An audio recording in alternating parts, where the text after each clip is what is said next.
सीताराम दोस्तों। भाव कुभाव अलख आलस हूँ, नाम जपत मंगल दिसि दसहूँ। भगवान का नाम चाहे कैसे भी जपा जाए, लेकिन भगवान का नाम हमेशा मंगल करने वाला ही होता है।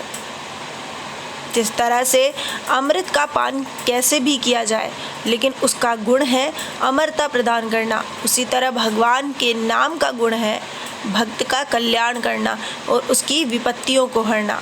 इसलिए नाम जप किसी भी तरह से कीजिए, वो कल्याण ही करेगा। नाम जप की एक ऐसी सत्य कथा जिसे सुनकर आपका नाम जप में विश्वास और ज़्यादा बढ़ जाएगा। एक रत्नाकर नाम के डाकू हुए हैं जो कि बहुत लूटपाट करके अपनी गृहस्थी को चलाया करते थे। उन्होंने लोगों को काफ़ी परेशान किया। एक बार की बात है, उनके पास कुछ साधु संत आते हैं। वो कहते हैं कि मैं एक डाकू हूँ, मैं आपको क्या दक्षिणा दूंगा, मेरे पास देने के लिए कुछ भी नहीं है। तब वे संत कहते हैं कि तुम बस हमें इस बात का जवाब दो कि जो तुम ये कर्म कर रहे हो, लोगों को परेशान करके अपनी आजीविका चला रहे हो, लोगों को लूट रहे हो, जो ये तुम कर्म कर रहे हो वो क्यों कर रहे हो। तब वो रत्नाकर नाम का डाकू कहता है कि मुझे मेरी गृहस्थी चलानी है, मेरे बच्चों का पालन पोषण करना है। तब वो संत कहते हैं कि वो ठीक है, लेकिन जो तुम बुरे कर्म कर रहे हो, क्या उन बुरे कर्मों के हिस्सेदार तुम्हारे पत्नी और बच्चे बने। रत्नाकर डाकू कहता है हाँ हाँ, क्यों नहीं बनेंगे, बिल्कुल बनेंगे, मैं उन्हीं के लिए तो ये सब कुछ कर रहा हूँ। तब वो संत कहते हैं कि एक बार तुम अपने घर जाकर अपने परिवार वालों से ये बात पूछो कि जिनके लिए तुम ये बुरे कर्म कर रहे हो, उनके हिस्सेदार क्या तुम्हारे ये घर वाले बनेंगे। अब रत्नाकर डाकू अपने घर पर जाते हैं और जाकर अपनी पत्नी और बच्चों से कहते हैं कि मैं जो ये बुरे कर्म कर रहा हूँ, उन कर्मों के हिस्सेदार तुम बनोगे ना, मैं तुम्हारे लिए ही तो ये सब कर रहा हूँ।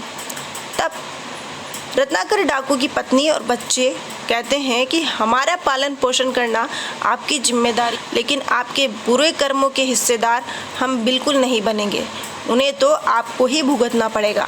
ये सुनकर रत्नाकर डाकू को बड़ा अफसोस होता है। वो ये सोचता है कि जिनके लिए मैं इतने बुरे कर्म कर रहा हूँ, जिनके लिए मैं लोगों को परेशान करके धन अर्जित कर रहा हूँ, वे मुझसे कह रहे हैं कि आप अपने कर्मों के हिस्सेदार खुद ही हैं, हम आपके कर्मों में भागीदार नहीं बनेंगे।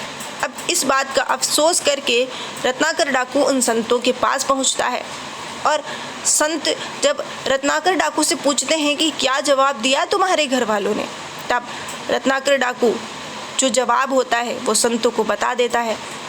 अब रत्नाकर डाकू को बड़ा अफसोस होता है और वो साधु संतों के चरणों में पड़कर ये कहता है कि अब आप ही बताइए कि जो मैंने इतने बुरे कर्म किए हैं, अब उनसे मुझे कैसे मुक्ति मिल सकती है, मेरा कल्याण कैसे हो सकता है।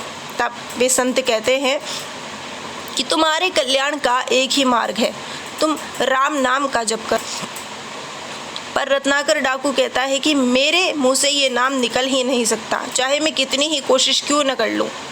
तब वे संत कहते हैं कि कोई बात नहीं, अगर तुम राम राम का जप नहीं कर सकते तो तुम राम राम राम राम राम राम राम राम इसका जप करो। तब वो रत्नाकर डाकू कहता है कि ठीक है।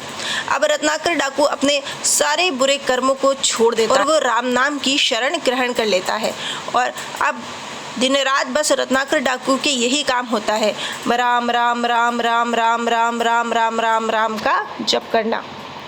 और वही डाकू एक दिन राम नाम के प्रभाव से महर्षि वाल्मीकि जी बन जाते हैं, जिन्होंने रामायण जी की रचना संस्कृत में की और जिन्हें आदि कवि वाल्मीकि जी के नाम से प्रसिद्धि प्राप्त हुई और जिनके आश्रम में प्रभु श्री राम सीता जी समेत गए और प्रभु श्री राम ने उनसे पूछा कि महर्षि आप बताइए कि मैं वन में कहाँ पर निवास करूँ।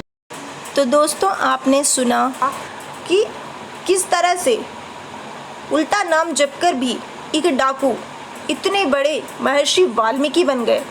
तो क्या हम नाम जपकर भगवान का सानिध्य प्राप्त नहीं कर सकते?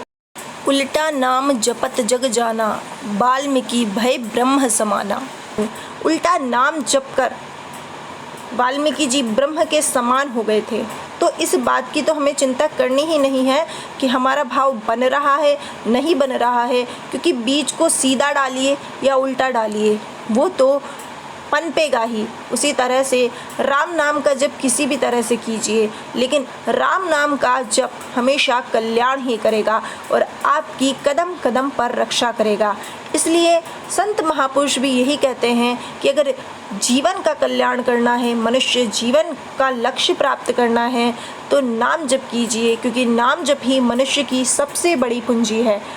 फ़िलहाल बस आज के लिए इतना ही। अगर आपको हमारी वीडियो पसंद आई हो तो प्लीज़ वीडियो को लाइक कीजिए, चैनल को सब्सक्राइब कीजिए और बेल आइकन पर क्लिक कर दीजिए ताकि हमारी आने वाली हर वीडियो का नोटिफिकेशन आपको मिलता रहे।